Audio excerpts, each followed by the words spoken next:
Karnaugh theorem.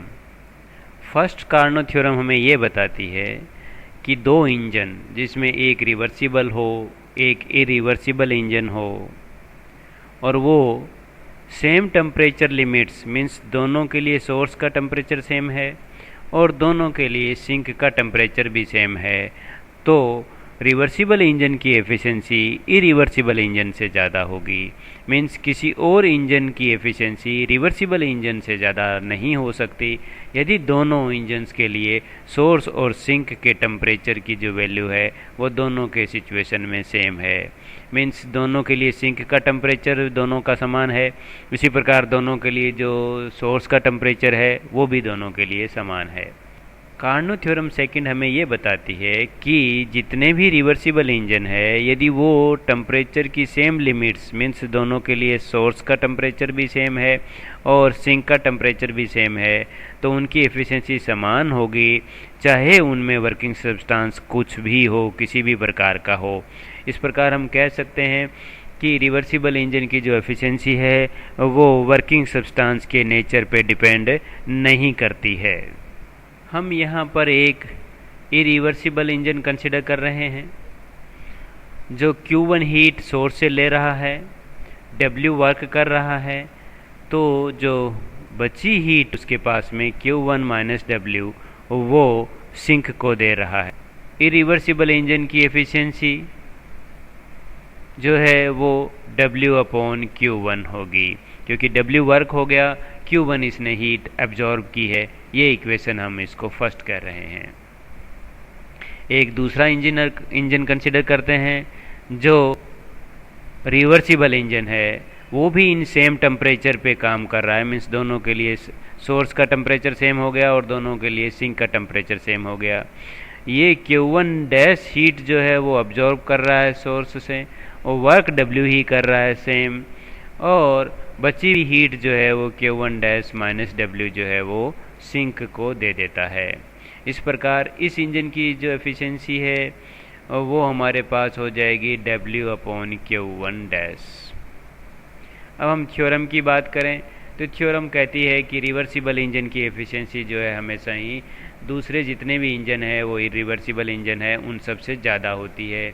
दोनों same temperature limits पे काम कर रहे हो, दोनों के लिए सोर्स का टेम्परेचर सेम है, दोनों के लिए सिंक का टेम्परेचर सेम है। इसका प्रूफ करने के लिए अपने इसको रिवर्स में मानते हैं, थ्योरम का रिवर्स लेकर चलते हैं कि भाई जो इरिवर्सिबल इंजन है उसकी एफिशिएंसी रिवर्सिबल से ज़्यादा है। ये हम इसको लेकर चलते हैं। इक्वेशन 1 और 2 में यहाँ वैल्यू पुट कर देते हैं। W upon Q1 greater than W upon Q1 dash.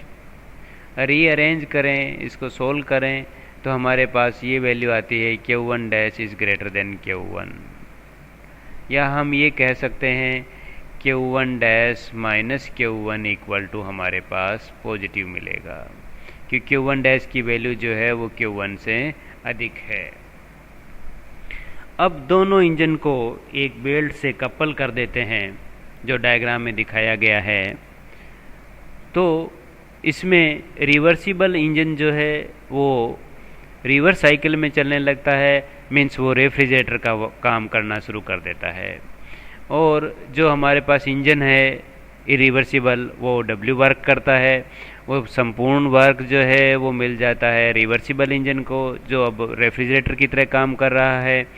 और इस सिचुएशन में हम देख सकते हैं कि जो सोर्स है उससे Q1 हीट जो है वो रिजेक्ट हो रही है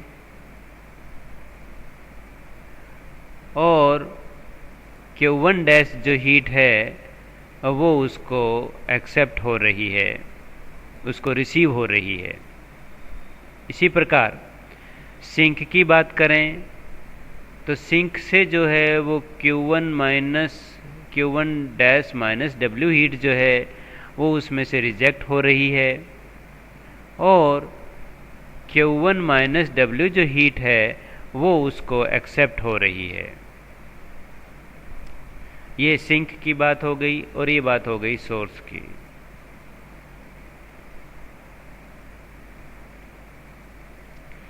तो फिर सिंक की नेट हीट में कितना चेंज हुआ ये हम पता करना चाहते हैं। सिंक की हीट को जो रिजेक्ट हुई है वो हुई है Q1 माइनस डब्ल्यू, और जो एक्सेप्ट उससे हुई है वो है Q1 माइनस डब्ल्यू। इसको सोल्व करें तो Q1 डैश माइनस Q1 जो है वो हीट रिजेक्ट हुई है सिंक से, क्योंकि Q1 डैश जो है वो Q1 dash is greater than Q1 है, इक्वेशन नंबर 3 से। इसी प्रकार अब बात करें हम सोर्स की, तो सोर्स का जो टेम्परेचर है T1, उसमें उस सिचुएशन में से Q1 हीट उसमें से रिजेक्ट हुई है जो इरिवर्सिबल इंजन ने एक्सेप्ट की है, और रेफ्रिजरेटर जो हमारा रिवर्सिबल इंजन था जो अब रेफ्रिजरेटर की तरह काम कर रहा है उसने उसको रिजेक्ट की है। तो Q1 डैश हीट तो उसने एक्सेप्ट कर ली, और Q1 हीट जो है वो रिजेक्ट कर रहा है। तो Q1 डैश माइनस Q1 जो है वो पॉजिटिव है इक्वेशन नंबर 1 से, और इतनी हीट वो एक्सेप्ट कर रहा है क्योंकि Q1 डैश जो है वो पॉजिटिव है। इस प्रकार हम देख रहे हैं कि इस पूरे प्रोसेस में W का मान जो है वो 0 है, कोई वर्क नहीं हुआ। सोर्स और सिंक को कपल करने के बाद पूरे सिस्टम का टोटल वर्क डन जो है वो 0 हुआ, तो डेल्टा W का मान जो है वो हमें 0 मिलता है। बिना वर्क किए हुए ही हीट ट्रांसफ़र अब हो रही है। यहाँ पर जो हीट ट्रांसफ़र हो रही है वो हो रही है सिंक से जो है वो सोर्स को हीट ट्रांसफ़र हो रही है।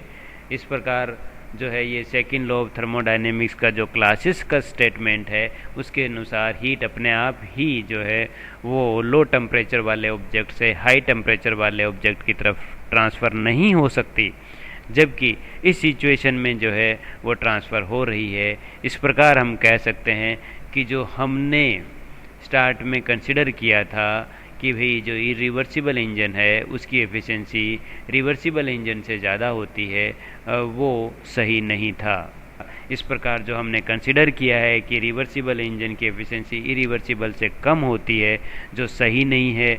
इसका रिवर्स सही होगा, तो रिवर्स सही होगा का मीन्स जो है रिवर्सिबल इंजन की एफिशिएंसी हमेशा ही इरिवर्सिबल इंजन से ज़्यादा होगी।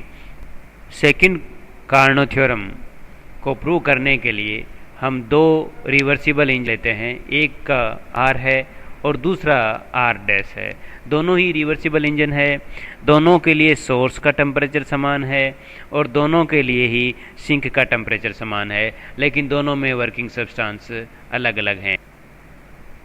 हम पहली सिचुएशन ये लेकर चलते हैं कि R इंजन की एफिशिएंसी R डैश इंजन से ज़्यादा है। थ्योरम फर्स्ट के अनुसार यदि हम इसको प्रूव करें तो यहाँ पर सेकंड लॉ ऑफ थर्मोडायनेमिक्स का वायलेशन होता है। तो इस प्रकार जो हमने ये कंसीडर किया है ये नहीं हो सकता।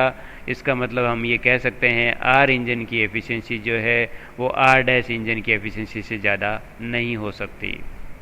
सेकंड, दूसरा हम ये कंसिडर करके चलते हैं कि जो हमारे पास R डैश इंजन है उसकी एफिशिएंसी R इंजन से ज़्यादा है। इसको भी यदि हम फर्स्ट थ्योरम के अनुसार प्रूव करें और तो हम ये पाते हैं कि भाई R डैश जो इंजन है उसकी एफिशिएंसी जो है वो R इंजन से ज़्यादा नहीं हो सकती। इस प्रकार दोनों ही सिचुएशन को यदि हम जनरलाइज करें तो हमारे पास में ये प्रूव होता है कि दोनों इंजन की एफिशिएंसी जो है वो बराबर होगी। इस प्रकार हम कह सकते हैं जितने भी रिवर्सिबल कार्नो इंजन है यदि वो सेम टेम्परेचर लिमिट्स पे काम कर रहे हैं, मीन्स उन सब के लिए सोर्स का टेम्परेचर समान है और सिंक का टेम्परेचर भी उनके लिए सभी में एक समान है, तो उन सब की एफिशिएंसी जो है वो समान होगी, चाहे उनमें वर्किंग सब्सटेंस कुछ भी हो।